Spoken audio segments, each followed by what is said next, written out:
Hi, I'm Osiri Wisdom, the convener of the MANTHING show, the MANTHING Summit, the Father and Son Adventure, the Masterclass for Men. It's always a pleasure and a joy to come your way every, of this Sunday evening MANTHING show. And I want you to know that today is going to be powerful. Today I'm going to start a series, a 4-part series talking about the authentic masculinity. What makes a man an authentic man? All right. If you already have the book Odogu, the Man Thing, you will see that in the second section. All right. Odogu, the Man Thing. This book has changed a lot of men, and I want you to see that this book can also change your life. If you're a woman listening to me, make sure your husband get this book. If you're a man, make sure you get this book, Odogu, the Man Thing. This is how a man can lead, live, and then create an amazing legacy for his generation. And I want you to realize this. No matter what is happening in your life right now, you can become the Odogu again. So today, I'm going with the second section of this book. We're talking about the authentic masculinity. In other words, how do you consciously, in precision, define a man? Everything performs based on the software that runs it. There's a software that runs a man. So I'm going to be showing you 4 things. There are more, but 4 in this. Four Sundays subsequently, in sequence that way, that he wants you to see how you can become the authentic man. So if you're a woman watching, please call your husband, call your brother, call your boyfriend, call your uncle, your cousin. Let them be a part of this, and also share this with any man that you know. It will literally help them. So the authentic masculinity software, talking about what are the software that God put in man when God was making man. And about 4 of them I'm going to discuss in 4 subsequent Sundays starting from today. Okay, the first one is the software of the purpose of a man. The purpose of a man. In that software, he said that the purpose of a man is to lead. Leadership is very powerful. John C. Maxwell, leadership expert, says everything rises and falls on leadership. Everything rises and falls on leadership. The lack of understanding of why we are men, why we are created as men, has led to identity crisis. Some men think that they are, just the head by reason of position or because they are gender. No, there's a software, that runs that. There's a software God has put on your inside in terms of purpose that can help you deliver that. You are not just a bunch of flesh. No. You are not just someone that is not pushing to bring out the best in him. No, you were created to lead. And when you understand that, you no longer measure your manhood based on amount of money you have, certificate you have acquired, the type of car you drive, the type of phone you use. No, every of those things will change. To be a real man, you have to realize and understand that you are created to lead. So from the Bible, you see that God made Adam first before he made the woman. And the woman came, and God gave Adam a major assignment to lead the entire earth. So you have dominion over the sea, over the fish of the air, fish of the sea, birds of the air, everything that creeps upon the face of the earth, vegetation. And then God brought the woman. God had already created all of this, and man was already leading before the woman came. So the woman now become the full expression and manifestation of the leadership of the man. Because God said you have to till the ground and bring out the best from the ground. The same till, make sure you bring out the best from the woman. Bring out the best from your children. And John Maxwell, like I said leadership is influence, nothing more, nothing less. He also said everything rises and falls on leadership. I personally have come to realize that leadership is your capacity to feel the needs of people and fill that need up with the resources at your disposal. Feel the needs of people and fill it up with the resources at your disposal. This is so powerful. This is so profound, powerful and profound, because when you understand what you carry as a man, when you understand that you're supposed to be leading, it changes how you look at things. It's very, very important for you to know that leadership is the thing that makes a man different from other species. Is what changes the trajectory of the life of a man. Leadership, powerful leadership, is something you cannot even ignore, something you cannot even in any reason forget. So your capacity to feel the needs of people and to feel those needs with the resources at your disposal. For me, is what leadership is about. And I've watched myself change, and I used to think that rulership and leadership are synonymous. I'm sure some of you might deny and say, no, they're not the same, but we all act as though they're the same. And many times we are ruling our family, we are trying to control everybody in our space, but that's not leadership.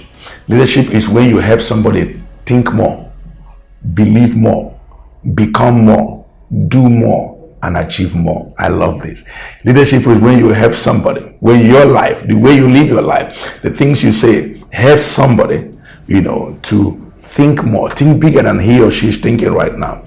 Believe more, he or she can become more. Not you, he can become more, she can become more because of your action. And then become more, really, by the growth. And then do more, and then of course achieve more. That means you are an inspirational leader. You are inspiring people to become better. Every man, we are created with the capacity to be able to inspire other people to rise.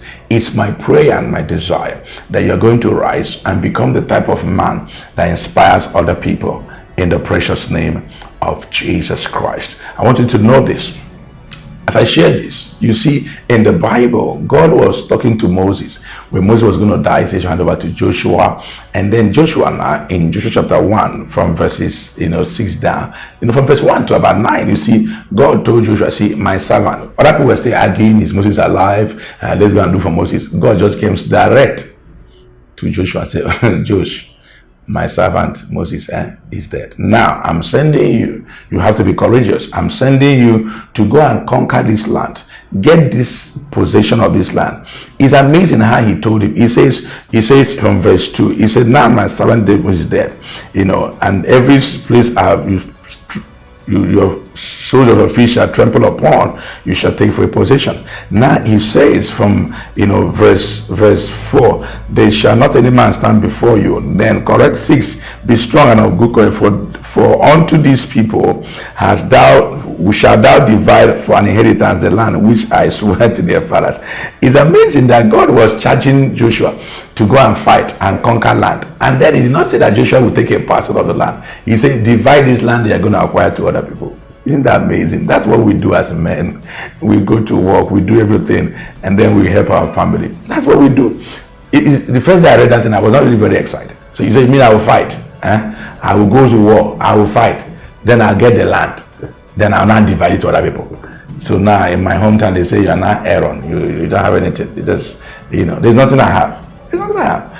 But a leader is happy when he is able to provide for his people. A leader is happy when he helps his people to become more. A leader is happy when he helps his people to achieve more. That's how powerful this is. That's how powerful this is. You have to realize that you cannot afford as an individual to consistently live in such a way that you put your life in a fix. No, you have to rise above that fix. You have to rise above that and achieve more. So you saw Joshua dividing possession for other people, and that's what we do as men. That's what you need to do and continue to do. God told Adam, that before he came take care of this land, and then he was supposed to take care of the responsibility and then begin to share with other people. So let me challenge you, and I want you to know this as a man. Your software that runs you is leadership. So when you are not leading, men are confused, women are confused, children are confused, where you work, they are confused. When a real man shows up, when an Odogu man shows up, leadership becomes easier.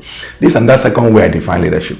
The leadership is the capacity to end influence created through service. I'll say it again. End influence created through service. One of the fastest way to show leadership and demonstrate leadership is by service. Who are you serving? Who are you serving? How are you providing service for other people? Serve in your home, serve your community, help people to become better, help make the lives of other people better. The day you make up your mind, I am going to stand for leadership because it's what runs in me. That's what I was created to do. Don't forget, I'm not mentioning position here. You are not created for a position. You are created to take leadership. And I'm saying leadership means service. I pray for you today that in the name of Jesus Christ, you will lead wherever you are found. You will lead wherever you are found. From today, we begin to rise, take a decision to lead May your leadership account become massive. May people look at you and see the willingness of a man who's willing to serve. Some people may have discouraged you, but refuse to get discouraged. Next week, we're going to go into something powerful, the second one. But I want you to think about this thing. Do you think they are really serving? What are the problems you are solving for your community and your environment? What are the problems? When last did you serve your wife?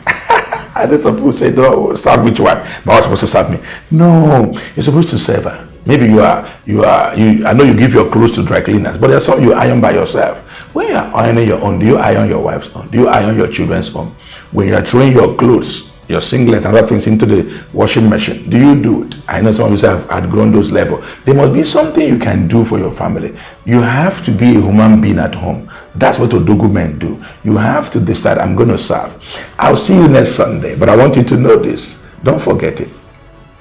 To be an Odogu man is to be a leader. To be a leader is to serve. You earn leadership grace by serving other people. I look forward to hearing your testimony. Please kindly share this video and to your friends. Copy the link and share it to your people. Every man you know need to listen to this. And I'll see you again on Sunday by 8 p.m. It's going to be an amazing time. Unless I forget, something big is about to happen. We are coming to Abuja. The MANTHING Summit is coming to Abuja on Sunday, May 15th. It's going to come May 15th. Powerful. You want to be there 3 p.m. I'll give you more details as we progress. And then you see more details in the content of this video. I look forward to seeing you. It's always a time to do amazing things. Don't forget, order for the book. There's a number on the screen. Order for this book, Odogu, the MANTHING, for every man that you know.